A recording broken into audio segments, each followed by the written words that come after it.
Hai, selamat datang di channel Alur Cerita Film Sinemasi Recap. Seperti biasa, komentar terpilih di konten Mimin sebelumnya kali ini ditulis oleh @slavia gaming.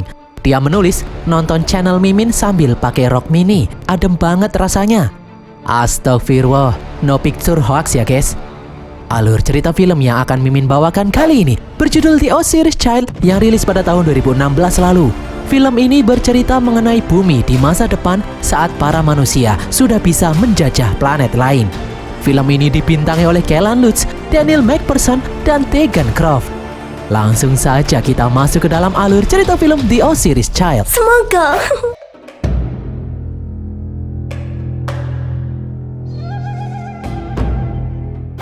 Jauh di masa depan, kemajuan teknologi membuat manusia mampu pergi ke luar angkasa dan menjajah planet-planet lain. Sebuah perusahaan militer yang bernama Exor diutus untuk melakukan terraformasi di sebuah planet tandus agar bisa dihuni manusia. Di planet ini, Exor menciptakan sebuah kota yang bernama Osiris. Selain itu, Exor juga mengelola penjara yang menampung para penjahat dari bumi dan menyuruh para tahanan melakukan kerja paksa untuk membangun planet ini. Di bumi, seorang perawat yang bernama Sai terkejut saat merawat korban kecelakaan. Ternyata korban itu adalah istrinya yang sekarat. Sai juga diberitahu kalau putrinya tewas di lokasi kecelakaan. Perawat yang lain berusaha menenangkan Sai yang histeris karena melihat istrinya sekarat. Beberapa saat kemudian, istri Sai akhirnya meninggal. Sai yang dipenuhi emosi kemudian pergi menemui pelaku penabrak keluarganya yang juga sedang dirawat. Sai mencekik orang itu hingga tewas. Alhasil, Sai pun ditangkap oleh polisi dengan tuduhan pembunuhan. Pengacara memberitahu Sai kalau dia tidak bisa membantu banyak karena Sai terbukti bersalah. Sai akan dikirim ke penjara yang dikelola oleh Exor di sebuah planet tandus di luar angkasa. Singkat cerita, 2 tahun kemudian, di planet tandus yang dikelola oleh Exor, para petinggi Exor tinggal di sebuah pesawat terapung raksasa yang bernama Flotilla. Orang yang bertanggung jawab mengawasi pembangunan planet ini adalah Letnan Ken. Sebelum bekerja di sini, Ken adalah seorang petinggi militer di bumi. Namun dalam misi terakhirnya, sebuah kesalahan membuat semua anak buah Ken tewas. Petinggi militer menyalahkan Ken atas peristiwa itu. Namun karena Ken memiliki prestasi yang gemilang, Ken tidak dihukum, melainkan dipindah untuk bekerja menjadi petugas Exor mengawasi pembangunan planet tandus. Hal ini membuat Ken berpisah dengan istrinya. Ken juga mengajak putri satu-satunya yang bernama Indy tinggal di planet tandus ini. Karena Indy dilarang ikut ke pesawat Flotilla, Indy akhirnya tinggal dengan seorang perawat di dalam kota Osiris. Saat libur akhir pekan, Ken selalu mengajak Indy jalan-jalan mengelilingi planet menggunakan pesawat. Ken juga mengajari Indy menembak menggunakan bazooka. Ken lalu mengajak Indy memeriksa bunker yang baru saja dia bangun. Indy pun bingung kenapa Exor membangun bunker di planet sepi seperti ini. Ken pun menjelaskan kalau Exor selalu membangun bunker di setiap planet yang dijajah untuk mengantisipasi kejadian yang tidak terduga. Setelah mengunjungi bunker, Ken mengantar Indy kembali ke kota Osiris karena dia harus kembali bekerja di Flotilla. Di dalam penjara, Sai yang sudah ditahan selama 2 tahun di sini mengajak kedua temannya, Vim dan Kreat, untuk kabur dari penjara ini. Sai akhirnya sadar kalau mereka tidak akan pernah dibebaskan dari tempat ini. Mereka akan terus dipaksa untuk bekerja membangun planet ini sampai mereka mati. Sai mendapat informasi dari tahanan lain kalau mereka bisa kabur dari sel isolasi. Namun tahanan itu lupa sel isolasi yang mana. Sai pun berencana membuat keributan agar mereka dan teman-teman yang lain bisa mengisi semua ruang isolasi. Siapa tahu salah satu di antara mereka berhasil keluar dan kemudian membebaskan yang lainnya. Vim lalu mengajak Bostock dan anak buahnya untuk menjalankan misi ini. Bostock pun setuju karena dia juga sudah muak di tempat ini. Awalnya Krea menolak karena hal ini sangat beresiko, mereka bisa mati. Krea juga pernah mendengar kabar beberapa orang yang masuk ke dalam ruang isolasi tidak kembali lagi sampai saat ini.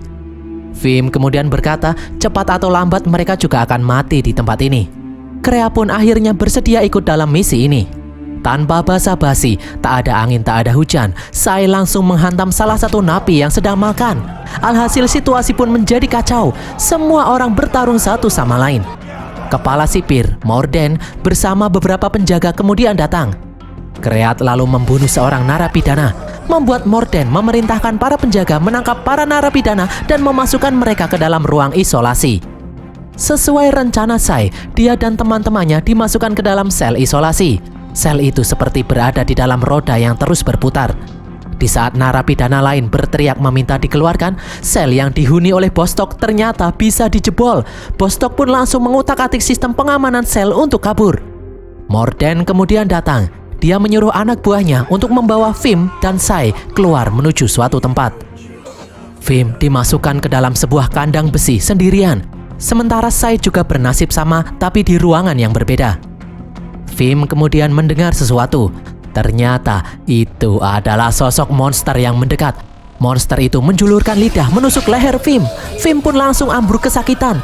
Serangan barusan langsung menginfeksi tubuh Vim, membuat Vim bermutasi. Di ruangan lain, Sai mendengar jeritan Vim. Morden yang ada di samping Sai lalu menjelaskan kalau menjajah sebuah planet bukan pekerjaan yang mudah. Kadang-kadang mereka harus menghadapi makhluk penghuni asli planet itu. Morden juga menjelaskan kalau penjara ini bukanlah penjara biasa, melainkan sebuah laboratorium penelitian. Di sini, Exor melakukan penelitian menciptakan makhluk luar biasa untuk membantai makhluk penghuni asli planet sebelum manusia datang menjajah. Morden memberitahu kalau Vim sudah diubah menjadi monster, dan sebentar lagi Sai akan mengalami nasib yang sama. Tiba-tiba lantai di bawah Sai terbuka, dia terperosok ke bawah. Ternyata di bawah, Bostock sudah berhasil mengutak-atik sistem untuk membebaskan Sai dan yang lainnya. Bostock lalu memberikan baju ganti serta ID palsu kepada Sai. Kreat kemudian datang. Kreat memberitahu kalau dia juga sudah membobol semua penjara.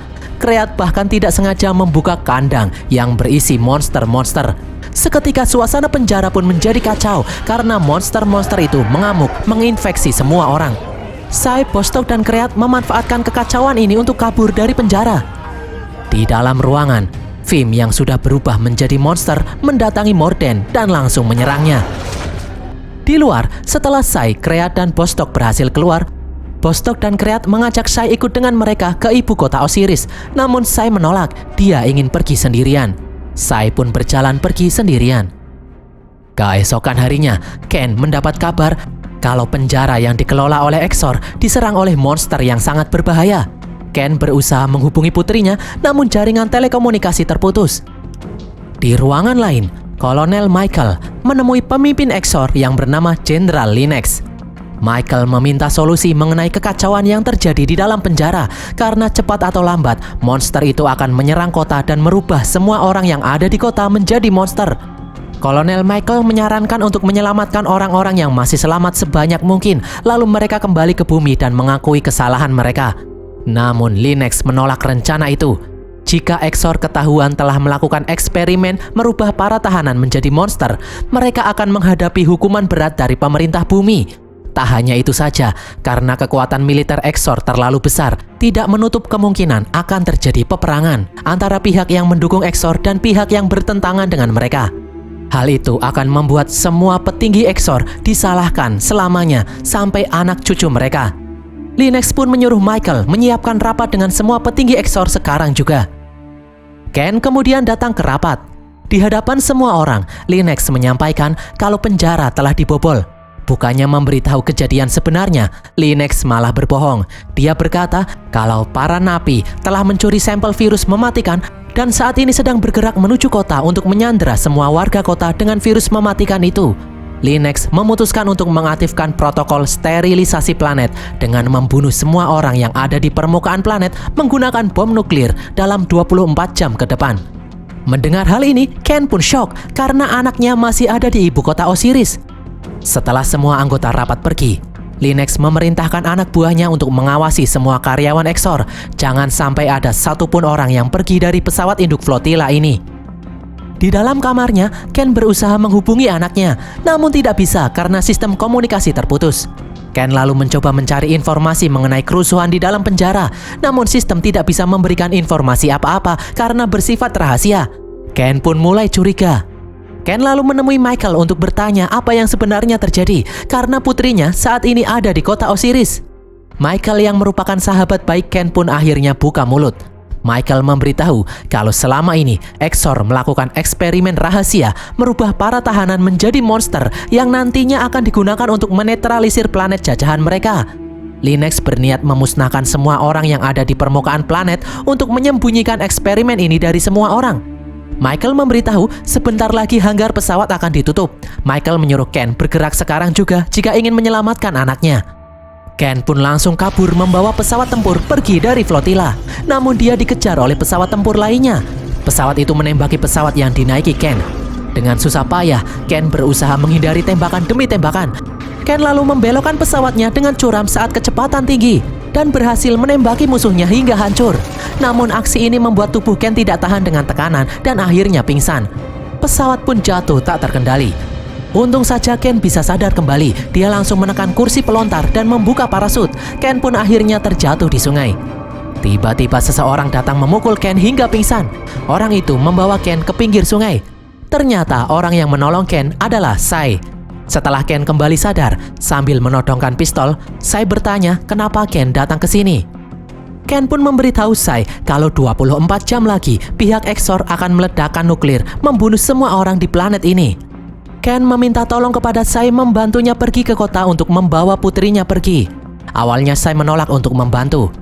Ken pun memberitahu kalau dia memiliki akses untuk masuk ke dalam bunker perlindungan. Jika Sai mau membantunya, nanti setelah mereka menjemput putrinya, Ken akan mengajak Sai untuk berlindung di dalam bunker. Mendengar hal ini, Sai pun akhirnya bersedia membantu. Setelah beberapa saat berjalan, Ken dan Sai lalu melihat sebuah bis yang dilengkapi armor parkir di depan sebuah bar. Mereka berdua pun masuk ke dalam bar untuk mencari tahu siapa pemilik bis itu. Ken bertanya kepada bartender siapa pemilik bus yang ada di luar. Bartender memberitahu kalau pemiliknya adalah sepasang kekasih bernama Billy dan Kip yang sedang teler. Bartender menyarankan untuk jangan mengganggu mereka berdua saat sedang teler karena mereka berdua berbahaya. Namun karena tidak ada waktu lagi, Ken tetap menemui Billy dan Kip. Belum juga berbicara, Kip langsung menempelkan pisau ke leher Ken. Sai kemudian datang menghampiri sambil membawakan Billy minuman. Billy pun menjadi tenang. Sai berkata kalau mereka berdua meminta bantuan Billy untuk mengantar mereka ke kota menggunakan bis. Sebagai bayarannya, Ken bersedia membayar $20.000. Karena tidak ada pilihan lain lagi, Ken pun terpaksa mengiyakan. Billy pun bersedia membantu, namun sebelum itu, Kip menyuruh Ken menghirup sesuatu hingga teler dan kemudian menyuruhnya melemparkan pisau ke arah target. Di luar dugaan, meskipun teler, Ken tetap bisa melempar pisau dengan tepat. Billy pun menjadi senang. Sai lalu mengatakan kalau mereka juga membutuhkan senjata. Kip menyuruh Sai tidak usah khawatir karena mereka tahu penjual senjata di dekat sini. Singkat cerita, mereka akhirnya sampai di tempat penjual senjata yang bernama Hopper dan Mandel. Ken langsung membeli semua senjata yang ada di sini. Hopper pun meminta bayaran $30.000. Tanpa pikir panjang, Ken langsung membayarnya dan kemudian melanjutkan perjalanan. Setelah Ken dan yang lain pergi, Hopper dan Mendel pun senang karena mereka berdua baru saja mendapatkan rejeki nomplok. Tiba-tiba, Hopper melihat sesuatu bergerak di luar. Ternyata di luar, kawanan monster sudah mengepung tempat itu. Hopper dan Mendel pun langsung menembaki monster-monster yang datang. Setelah peluru habis, mereka berdua kebingungan karena semua senjata yang ada di sini sudah dijual kepada Ken. Hopper dan Mendel pun akhirnya tewas diserang monster. Di dalam bis, Ken memberitahu Billy dan Kip mengenai serangan monster dan rencana Exor yang akan meledakkan tempat ini 4 jam lagi. Jika Billy dan Kip mau membantunya menolong anaknya, Ken berjanji akan mengajak Billy dan Kip ikut berlindung di dalam bunker.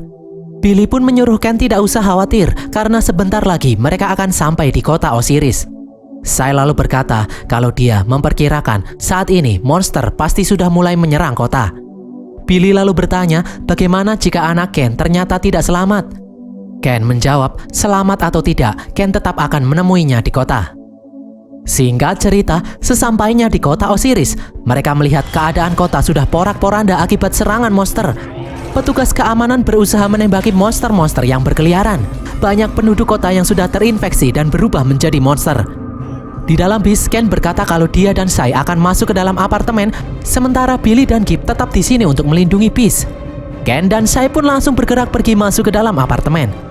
Ken lalu bertemu dengan tetangganya yang sedang berjaga di atas tangga. Ken bertanya apakah orang itu melihat Indy, putrinya.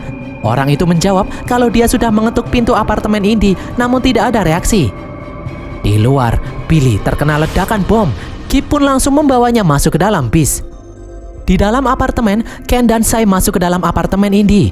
Di dalam, mereka melihat lubang menganga dan jasad seseorang tergeletak di lantai. Ken pun langsung lemas mengira kalau itu adalah jasad putrinya. Tiba-tiba dari dalam lemari, Indy keluar dan langsung memeluk ayahnya. Ken pun lega karena putrinya masih hidup. Ken lalu memperkenalkan Sai kepada Indy. Ken mengatakan kalau Sai adalah orang baik yang akan membantu mereka. Ken lalu mengajak mereka bergegas keluar. Namun saat akan turun, mereka melihat monster ada di bawah. Mereka pun akhirnya balik naik ke atap. Indy lalu melihat ada bis tepat di bawah mereka. Tanpa pikir panjang, Sai langsung menggendong Indy dan kemudian melompat, mendarat tepat di atas bis. Di saat Ken ikut melompat, dia hampir terjatuh. Sai pun langsung menariknya. Mereka lalu berteriak menyuruh Kip membuka pintu atas bis.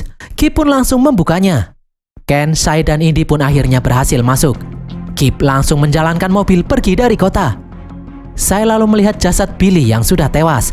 Sai langsung menutupi tubuh Billy dengan kain. Di sini, Ken meminta maaf kepada Indy karena dia tidak bisa menjadi ayah yang baik.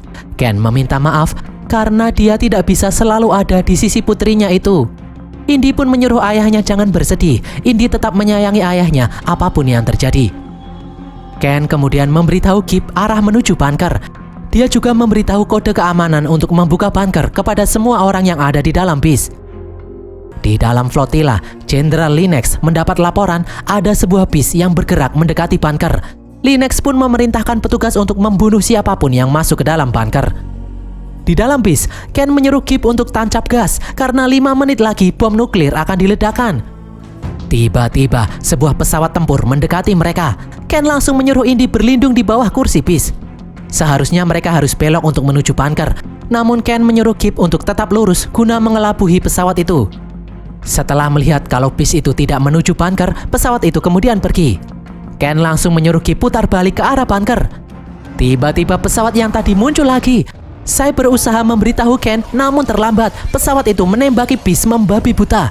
Kip pun tewas terkena tembakan. Setelah selesai menembaki bis, pesawat itu kemudian pergi. Sai dan Indy berhasil selamat, namun Ken tewas terkena tembakan. Indy pun histeris melihat ayahnya itu tewas. Namun karena tidak ada waktu lagi, Sai langsung menggendong Indy keluar dari dalam bis dan berlari menuju bunker. Di saat akan memasuki bunker, mereka melihat monster ada di sini. Sai pun menyuruh Indy terus berlari menuju bunker sambil menghindari monster dari belakang. Namun sayangnya monster itu berhasil menginfeksi Sai. Sai lalu menembaki monster itu hingga tumbang. Indy kemudian membuka pintu bunker.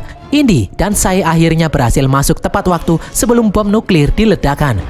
Sai pun merasa kesakitan karena tubuhnya akan mulai bermutasi. Sadar kalau dia akan berubah menjadi monster, Sai meminta Indy memberinya pisau. Namun Indy menolak. Indy tidak ingin Sai melukai dirinya karena Indy akan kesepian. Sambil menangis, Indy berkata bukankah Sai sudah berjanji kepada ayahnya akan melindunginya. Indy tidak bisa hidup sendirian karena dia sudah tidak punya siapa-siapa lagi. 1 tahun kemudian, 2 orang petugas datang untuk mengecek bekas ledakan. Mereka berdua terkejut melihat Indy yang masih hidup. Tiba-tiba dari belakang, monster membunuh salah satu petugas dan menahan petugas yang satunya. Indy kemudian mendekati petugas itu. Indy berkata, apakah pesawat induk flotila masih ada di sini? Petugas itu memberitahu kalau flotila masih ada di sini, namun sebentar lagi akan kembali ke bumi. Indy lalu bertanya apa yang pihak Exor laporkan kepada bumi mengenai peristiwa di planet ini. Petugas itu mengatakan kalau Exor melaporkan ada pemberontakan di penjara dan para napi menyabotase reaktor nuklir meledakkan planet ini. Indy pun marah karena dia tahu kejadian yang sebenarnya. Indy lalu menyuruh petugas itu membawa dirinya dan monster yang ada di sini masuk ke dalam pesawat flotila tanpa diketahui. Jika menolak, Indy mengancam akan menyuruh monster untuk membunuhnya. Petugas yang ketakutan itu pun akhirnya bersedia menuruti kemauan Indy. Petugas itu membawa Indy dan monster masuk ke dalam pesawat menuju flotila. Petugas itu terkejut melihat Indy bisa berkomunikasi dengan monster menggunakan bahasa isyarat dan mereka berdua bahkan saling bergandengan tangan. Ternyata monster itu adalah Sai yang sudah berubah. Indy memberitahu Sai kalau mereka berdua akan balas dendam. Dan berakhirlah alur cerita film The Osiris Child ini guys. Semoga kalian terhibur. Pesan yang kita dapatkan dari film ini adalah Jangan jadi penjahat guys, nanti kalian dijadiin bahan eksperimen di dalam penjara. Tulis kritik dan saran kalian di kolom komentar. Jangan lupa subscribe dan follow media sosial kami. Sampai jumpa di konten kami berikutnya. Bye!